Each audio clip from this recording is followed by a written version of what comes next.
তুমি ছেড়ে না গেলে থেকে যেতাম আমি সাধারণ, ভেঙে চুরে ঘুরতে চাই, হতে চাই আফসোসের কারণ। সফলতার পিছে ছুটি তুমিও একটা কারণ, অনুশোচনার আগুনে জ্বলে যাবে আমি হব উদাহরণ।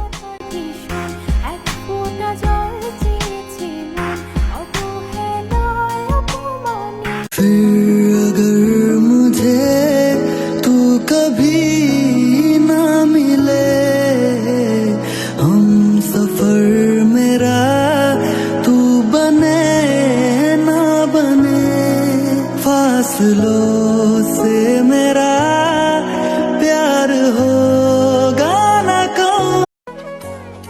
কেমনে হায়রা জানো, আমি জানি আমার প্রতিষ্ঠিত হওয়াটা কত জরুরি।